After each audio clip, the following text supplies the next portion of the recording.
My sister broke my $2,500 wheelchair as a joke, so I took her to court. I'm a 25-year-old guy, and I've been paraplegic since I was 18. An accident changed my life, and now I rely on a custom wheelchair that cost me $2,500. It's not just a chair. It's my independence, my way of getting around my freedom. My family's always been close, or at least that's how it used to feel. But then there's my sister, Sarah, 27, always the jokester, always looking for a laugh. She's the kind of person who thinks every moment is a setup for her next big prank, no matter how anyone else feels about it. A few weeks ago, we had a family reunion at my place. I was hosting, which meant dealing with the chaos of my relatives piling into my house. I like seeing everyone, but it's always a lot. And then Sarah shows up late, already smelling like she'd had a few too many drinks. She barged in with a goofy grin, loudly making her usual round of jokes. Some of them were all right, others just felt like she was trying too hard. But that's Sarah. No one calls her out, and she never seems to notice when her jokes cross a line. It started with little comments. Sarah threw out a few quips about how she wished she had a cool ride like mine, gesturing at my wheelchair. Everyone else just laughed, awkwardly shifting in their seats. But I could feel the air in the room change. I tried to shrug it off. This wasn't the first time she'd said stuff like that. But then she decided she needed to get more hands-on with her jokes. Sarah strutted over to me, grabbed the handles of my wheelchair, and started pushing me around the room like we were kids playing with a go-kart. She even made engine noises like this was some kind of game. At first I thought she'd stop if I asked, so I told her, "Hey, cut it out, man." She just laughed louder, saying she was lightening the mood. Nobody else said a word. They just kept glancing around, some trying to pretend like they didn't notice. I looked at my parents, but they just gave me that look that said, "Just let it go." But I couldn't. So I told Sarah again, firmly, this time I wasn't playing around. "My chair isn't a toy." Sarah smirked like I challenged her and said, "Relax, I'm just messing with you." And then she got it in her head to try something even more ridiculous. She tried to do a wheelie with my chair, yeah. You read that right. She yanked back on the handles, trying to lift the front wheels off the ground. I shouted at her to stop, but she just kept going. Then it all went south. She couldn't keep her balance, and the wheelchair tipped. One of the wheels landed hard on the floor with a loud crack. I barely managed to catch myself as I tumbled out of the chair, but my focus immediately snapped to the wheelchair. The right wheel was bent out of shape. The frame was twisted. It was trashed. The room went dead silent. And for a moment, I thought maybe, just maybe, Sarah would realize how badly she'd screwed up. Instead, she just shrugged and said, "It's not a big deal. I was just joking around." She didn't even apologize. My face was burning with anger, but all she could see was her own embarrassment. I demanded that she pay for the damage, but she just threw her hands up and said she didn't have that kind of money. Some family members jumped in, trying to play peacemaker. My aunt said Sarah didn't mean it. She just got carried away. My uncle thought I was blowing things out of proportion, saying, "You know how Sarah is." But this wasn't about how Sarah is. This was my mobility, my independence. And now I was stuck using a manual backup wheelchair. That's a literal pain to get around in. It's clunky and way harder for me to move around in. But I had no choice. I kept pushing Sarah to pay for the repairs, but she just kept saying she couldn't afford it. It became obvious she thought I'd just drop it and move on. But after that night, I couldn't just let it go. A few friends who'd heard the story couldn't believe how Sarah acted, and they were the ones who helped me see my options. They pointed out that if Sarah wouldn't take responsibility, I could take her to small claims court. At first, it sounded extreme, but the more I thought about it, the more I realized this wasn't just about the money. It was about holding her accountable for once. So that's what I did. I filed the paperwork to take Sarah to small claims court for the $2,500 to cover the cost of a replacement wheelchair. Word spread fast through the family, and the reactions were all over the place. Some said I was taking it too far, that I was going to ruin the family over a stupid mistake. Others, mostly the ones who'd been on the receiving end of Sarah's pranks before, thought she finally needed a wake-up call. But for the first time, I didn't care what they thought I knew. I couldn't back down this time. I could tell Sarah wasn't taking it seriously, though. She sent me this smug text.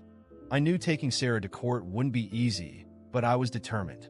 This wasn't just about the wheelchair. It was the last straw. For years, She'd made jokes at my expense, treating my situation like an excuse for her pranks. It was as if, in her mind, I was just a character in her comedy. But this time, I couldn't laugh it off. I couldn't pretend everything was okay. The court date came quickly, and the tension in the air was heavy. Sarah walked into the courtroom with that same irritating expression, as if the whole thing was still some kind of joke. She didn't even look worried. She was dressed casually, as if she were heading to a family lunch, and I could tell she still didn't believe I had the guts to go through with it. When the judge entered, the murmuring stopped. I was nervous, but I kept my composure. As the hearing began, my lawyer laid out the facts. We showed photos of the broken wheelchair, the repair estimates, and explained how my independence had been impacted. I used my backup manual wheelchair to demonstrate how much harder it was to get around and how even the simplest tasks had become a nightmare. Throughout the hearing, Sarah stayed relaxed. When it was her turn to speak, she gave the same excuse she always used. It was just a joke. I didn't mean any harm. The judge looked at her sternly, and for the first time, I saw a flicker of worry on her face. I think she finally realized this wasn't going to end the way she thought. My family was seated behind me in the courtroom, and I could feel their discomfort. My mom wrung her hands nervously, and my dad stared at the floor, avoiding eye contact with me. They weren't on my side. They never really had been. They thought I was overreacting, that it was just a wheelchair, and nothing justified tearing the family apart, as if Sarah's pranks hadn't already done that long ago. The judge's decision was swift and clear. Sarah was responsible for the damage and had to pay the $2,500 for a new wheelchair. A wave of relief washed over me. For the first time, someone other than me was saying that what she did wasn't okay. Sarah went pale and tried to argue that she didn't have the money. But the judge was firm. If she didn't pay, there would be legal consequences. As soon as the hearing ended, Sarah stormed out, furious, saying I had ruined the family over a chair. None of my family members came to speak with me. They all ran after her, as they always did, trying to comfort her, as if I were the villain in this story. That night, I went home alone. It felt strange to realize that my family, the people I grew up with and thought would always support me, had never really seen me as a whole person. To them, I was just a burden who should be grateful for whatever scraps of attention they threw my way. But for the first time in a long time, I felt at peace. I wasn't carrying their expectations anymore. A few weeks later, my mom sent me a message asking to talk. I knew what was coming, but I decided to give her a chance. We met at a nearby cafe, and she launched into the speech I had expected. "You know your sister didn't mean any harm." I laughed bitterly. She kept going, talking about how Sarah was going through a tough time and how I needed to understand that family is family. I looked her in the eye and calmly asked, "And when will someone understand what I'm going through? When will anyone care about my pain?" She fell silent, guilt flickering across her face for the first time. But it was too late for me. In the months that followed, the distance between me and my family grew wider. They blamed me for the rift, acting like I was the problem. Sarah refused to pay right away, and it took a long legal process, including threats of asset seizure, to finally get the money from her. But the money wasn't what mattered most. What truly mattered was that, at last, I had stood up for myself. One day, I got a message from my dad, inviting me to Sarah's daughter's birthday party. He said Sarah wanted to apologize, and that we should move on. I declined. Not because I held a grudge, but because I finally understood that I didn't need their approval anymore. I was fine on my own. The new wheelchair arrived, bringing with it a renewed sense of freedom. I moved on with my life, made new friends, and gradually distanced myself from my family. It wasn't easy, but it was necessary.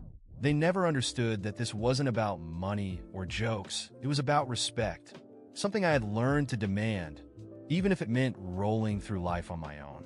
And Sarah? Well, she never tried to contact me again. I heard through the grapevine that her life wasn't going well. Her reckless behavior and constant pranks drove people away.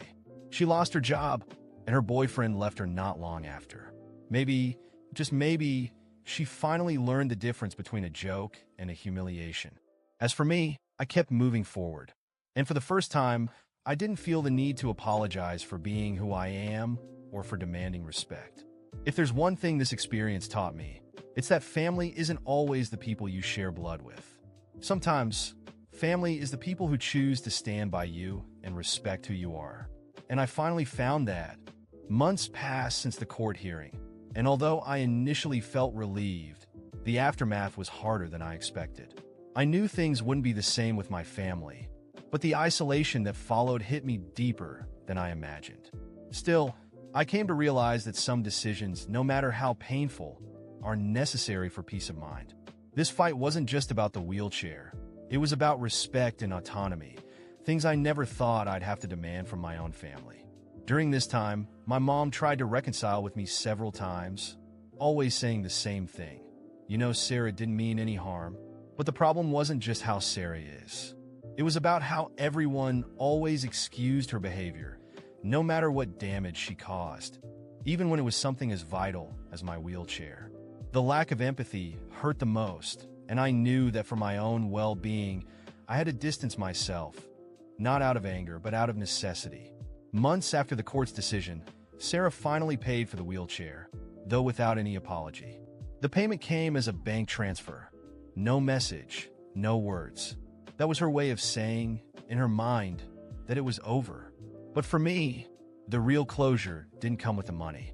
It came when I accepted that I couldn't change other people, only how I reacted to them.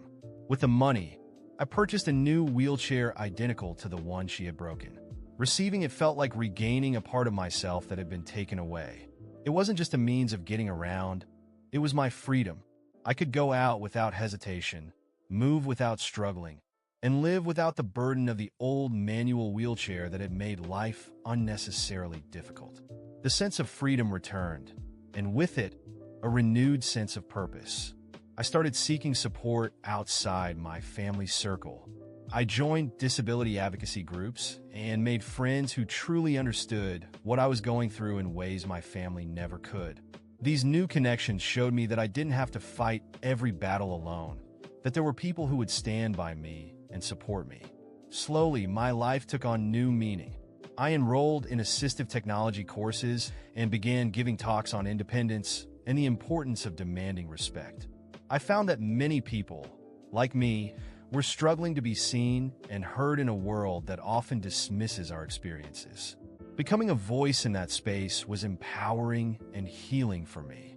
Meanwhile, the attempts from my family to reconnect dwindled. They realized I wasn't going to fall back into the same toxic dynamic.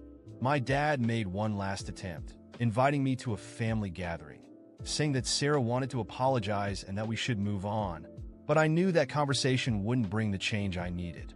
I had already forgiven Sarah in my heart, but I didn't need her validation to move forward. That part of my life was already behind me. I politely declined the invitation, telling my dad that I wished them well, but I was no longer interested in patching up something that was already finished for me. He was silent for a moment, and for the first time, I felt he understood. After that, they stopped trying to convince me. Sarah, on the other hand, took a rougher path. Over time, her reckless behavior and lack of responsibility began catching up with her.